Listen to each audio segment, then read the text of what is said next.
नमस्कार, स्वागत है आप सबका राजनीति के इस अखाड़े में। मेरा नाम है अजय सेतिया। मित्रों, नीतीश कुमार ने प्रधानमंत्री बनने के लिए ही एनडीए छोड़ा था और विपक्ष के साथ मिलकर के इंडी गठबंधन बनाया था। बाद में वे इंडी गठबंधन को छोड़ करके चले आए और अब जब कांग्रेस ने उन्हें प्रधानमंत्री पद थाली में रख करके दे दिया तो उन्होंने ठुकरा दिया और पीएम बनने के लिए ही वह पहले मोदी का साथ छोड़ करके गए थे। तो ऐसा क्या हुआ और ये क्या यह सच है? तो यह खुलासा जेडीयू के महासचिव केसी त्यागी ने किया है कि कांग्रेस ने नीतीश कुमार को प्रधानमंत्री पद का ऑफर दिया था और कांग्रेस ने इसका खंडन नहीं किया है। कांग्रेस के महासचिव केसी वेणुगोपाल सीडब्ल्यूसी की ब्रीफिंग कर रहे थे कि कांग्रेस कार्यसमिति की बैठक में आज क्या क्या हुआ।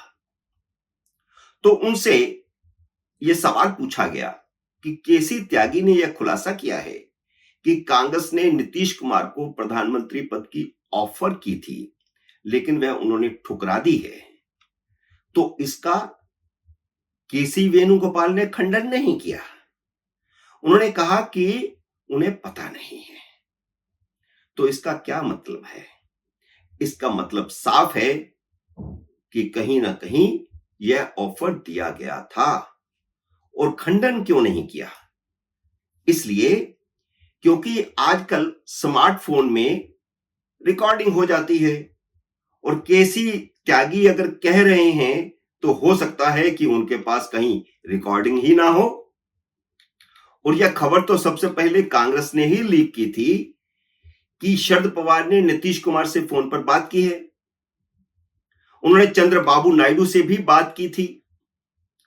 और जब से यह खबर आई थी कि शरद पवार ने नीतीश कुमार और चंद्रबाबू नायडू से इंडी अलायंस में आने के लिए बातचीत की है, तब से राजनीतिक हलकों में यह कुसर फुसर चल रही थी कि नीतीश कुमार को प्रधानमंत्री पद का ऑफर दिया गया है। हालांकि चंद्रबाबू नायडू के पास 16 सांसद हैं, नीतीश कुमार के पास 12 सांसद हैं, लेकिन प्रधानमंत्री बनने की चंद्रबाबू नायडू की कोई इच्छा नहीं है। वह चाहते तो संयुक्त मोर्चा की सरकार में भी बहुत पहले 1996 में ही प्रधानमंत्री बन सकते थे, लेकिन नीतीश कुमार की इच्छा प्रधानमंत्री बनने की है, इसलिए उन्हें यह ऑफर दिया गया। पर अब केसी त्यागी ने पुष्टि कर दी है, जो पहले सिर्फ हवा में था, पहले सिर्फ राजनीतिक गलियारों में अफवाहें थी, उसकी अब पुष्टि हो गई है कि हां, ऑफर किया गया था। और उन्होंने क्या कहा? उन्होंने शब्द ये कहे कि जो पहले नीतीश कुमार को इंडी अलायंस का संयोजक बनाने को तैयार नहीं थे, वे अब प्रधानमंत्री पद का ऑफर दे रहे हैं। लेकिन नीतीश कुमार ने यह ऑफर ठुकरा दिया है। अब सवाल पैदा होता है कि जो आदमी कुर्सी का इतना लालची था कि बिना किसी कारण के प्रधानमंत्री बनने के लिए ही मोदी का साथ छोड़ करके गए थे, वह अब प्रधानमंत्री बनने से विदक क्यों रहे हैं? वरना बता दें कि नीतीश कुमार मोदी का साथ छोड़ करके क्यों गए थे। अगर वह कुर्सी के भूखे नहीं थे तो यह बता दें कि जब इंडी अलायंस ने उन्हें संयोजक नहीं बनाया था तो वह इंडी अलायंस छोड़ करके क्यों आ गए थे। इसलिए तो छोड़कर वापस आए थे क्योंकि कांग्रेस ने उन्हें अलायंस का संयोजक नहीं बनाया था। और यह बात केसी त्यागी ने कही है कि जो संयोजक बनाने को तैयार नहीं थे, वे अब पीएम पद का ऑफर दे रहे हैं। ये उस समय का भी खुलासा अब हो गया है कि नीतीश कुमार क्यों छोड़कर आए थे। तो सवाल यह है कि अब जब कांग्रेस उन्हें प्रधानमंत्री पद का ऑफर दे रही है तो वह इंडी अलायंस के साथ क्यों नहीं गए। क्यों नहीं जा रहे? प्रधानमंत्री पद का ऑफर ठुकराकर क्यों वह मोदी के साथ खड़े हुए हैं? सिर्फ खड़े नहीं हैं, संसद के सेंट्रल हॉल की तस्वीरों ने दिखाया है कि वे मोदी के चरण छू रहे हैं। इससे पहले भी चुनाव के दौरान नीतीश कुमार ने एक रैली में सबके सामने मोदी के चरण छुए थे। नीतीश कुमार और चंद्रबाबू नायडू ने कांग्रेस का ऑफर ठुकराया तो कारण साफ है और सबको दिख रहा है। नीतीश कुमार के जाने से भी इंडी अलायंस का बहुमत नहीं बनता। चंद्रबाबू नायडू भी चले जाएं तो भी बहुमत नहीं बनता। फिर वह अपनी फजीयत क्यों करवाएं?